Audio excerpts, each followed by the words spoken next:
Every village has its law. Ours was simple: 1 child brings life, 2 bring a curse. For generations, we obeyed. Until Nneka. Until the night she gave birth, and heard the second cry. What follows is not just her story. It is the story of how fear can blind a people, and how love can give them back their sight.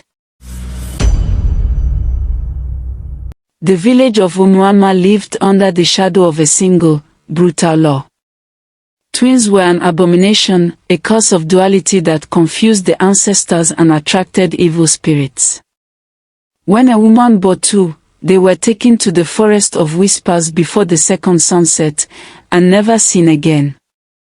The soil of Umuanma, though fertile, was said to be nourished by the silence of the lost twins.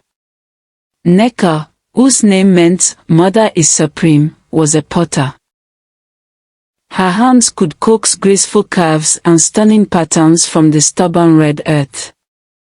Her laughter was a known melody, and her love for her husband, Chijioke, a steady flame. When her belly swelled, the village smiled. They anticipated another strong farmer or a graceful potter, a single child to strengthen the clan.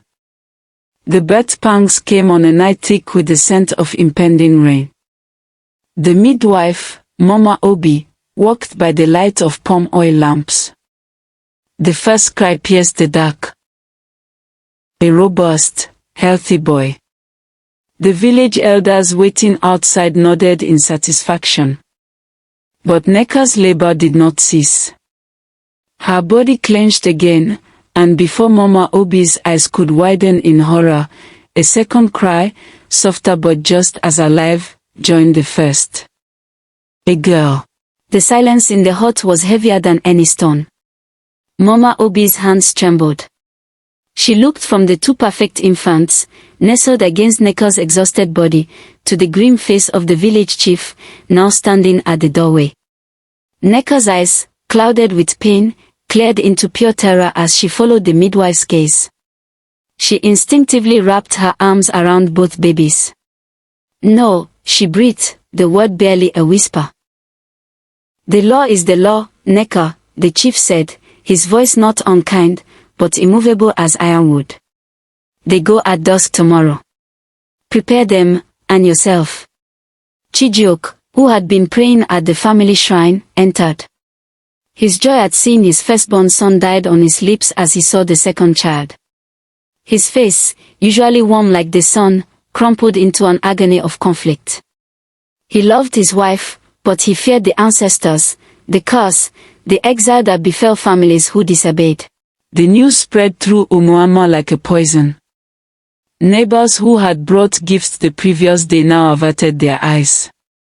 Nneka lay in her hut, the twins, named Chokuma, God knows, and Chimamanda, my God will not fail, in the privacy of her heart, feeding at her breast. The profound love she felt was a tempest, violently beautiful and terribly painful, for it was love with a known, imminent end. Chijioke sat slumped by the door. "Nneka, we cannot fight the village. We will be cast out.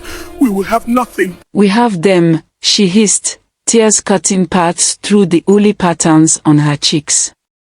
"What is a village that kills its own heartbeats? They are not a curse, they are a song. 1 melody, 2 voices." That night, as the village slept under a starless sky, a figure slipped into Nneka's hut. It was Mama Obi, her face a mask of shame and resolve. "I have delivered many children to the forest," the old woman whispered, her voice cracking. "Their cries haunt my dreams. Your daughter, she has the birthmark of my mother, a crescent moon on her shoulder. It is a sign. I cannot be the hand that takes them." She pressed a small, sturdy calabash into Nneka's hands. "A paste of cassava and herbs. Smear it on their skin at dawn. It will make them cold, slow their breath to barely there. It is a sleep that mimics death. I will convince them I have done the duty early." They will be taken to the shallow ground at the forest edge. When the moon is high, you must go. Dig. The paste will wear off by then. Hope, dangerous and wild, bloomed in Nneka's chest. She looked at Chijioke. His eyes were wide with fear, but he saw the fierce light in his wife's eyes, the light he had fallen in love with. Slowly, he nodded. At first dawn, Mama Obi emerged from Nneka's hut, her shoulders shaking with manufactured sobs. She announced to the waiting elders that the abominations had mercifully perished in the night and she had already taken them to the forest edge for the beasts to cleanse.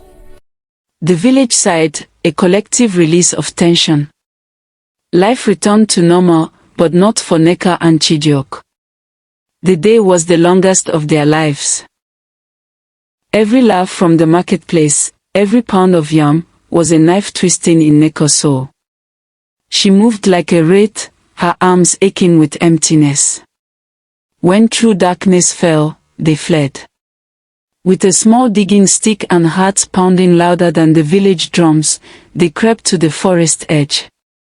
The air was cold, thick with the scent of damp earth and rotting leaves. Nneka's hands tore at the soft soil of the shallow grave, desperation giving her strength. Her fingers finally brushed against the simple cloth bundle. She pulled it out, unwrapping it with trembling haste.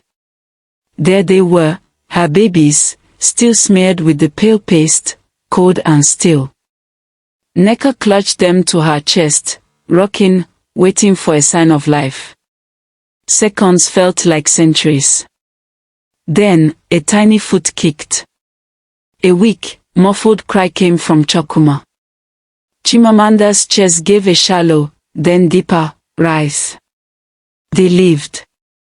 But their escape was discovered. A hunter had seen them. The village, feeling betrayed and fearful of the twins' presumed supernatural return, gave chase. In the chaotic flight through the dense forest, Chijioke turned to face the advancing torches, to buy Nneka time. Run to the river. Follow it, he yelled. The last she saw of him was his brave silhouette against the wall of flame, before she plunged into the deeper darkness, her twins tied securely to her back. Nneka ran until her feet bled. She followed the snaking river, surviving on wild berries and river water, her milk sustained by sheer will. The twins, as if understanding the need for secrecy, rarely cried. After 7 sunrises, exhausted and half-starved, she stumbled into a clearing. Before her was a village unlike any she knew. The houses were decorated with beautiful, intricate twin patterns. Carvings of linked figures adorned doorways.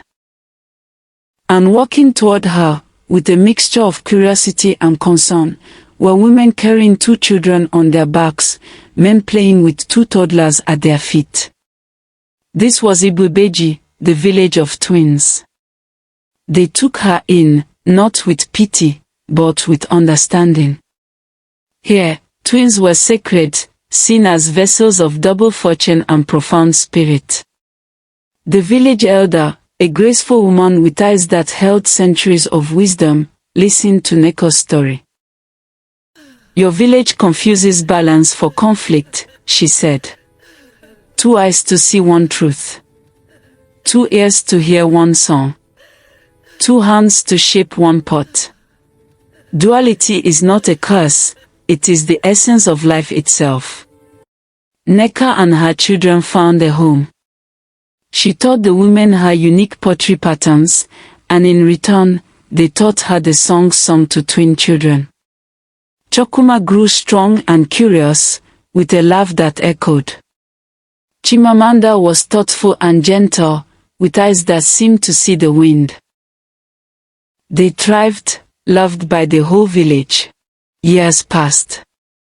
Umuanma, however, fell on hard times. Crops failed inexplicably. Springs dried up. A strange silence fell over the land, as if the very soul of the village was withering. The elders consulted diviners, who spoke in riddles. The cause you fear is the absence of the song you silenced. You must seek the echo to restore the source.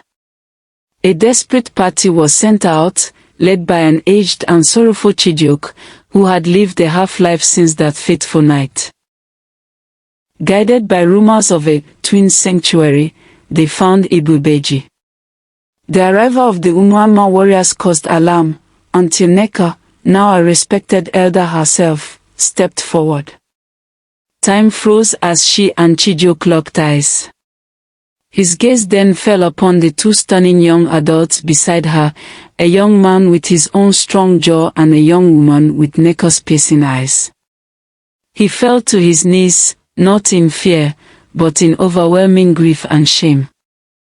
Nneka's heart, long scarred, did not harden. She saw his brokenness and the desolation of her homeland in his eyes. After much counsel with the Ibubeji elders, she agreed to return, not in submission, but as a bridge.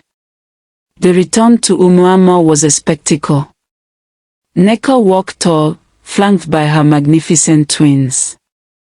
The villagers gasped, expecting a vengeful spirit, but saw only human beauty and quiet strength. At the village square, Nneka spoke, her voice carrying the power of the river that had saved her. You feared 2 heartbeats. But a child with 1 heartbeat is a child dying.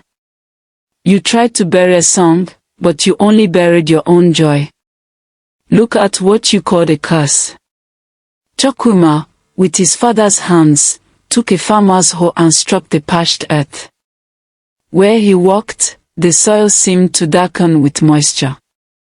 Chimamanda sang an old lullaby from Ibubeji, a song of harmony, and a cool breeze stirred the listless air.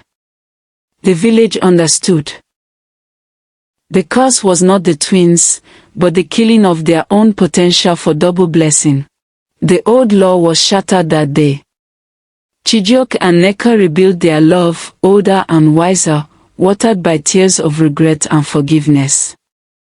The twins became teachers, bringing the wisdom of balance to Umuanma.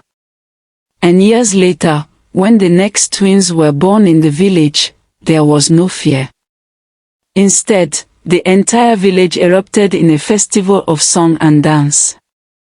The proud parents named the babies Nneka and Chijioke, ensuring the story of loss, love, and the triumphant return of a stolen song would echo forever in the heart of the renewed land.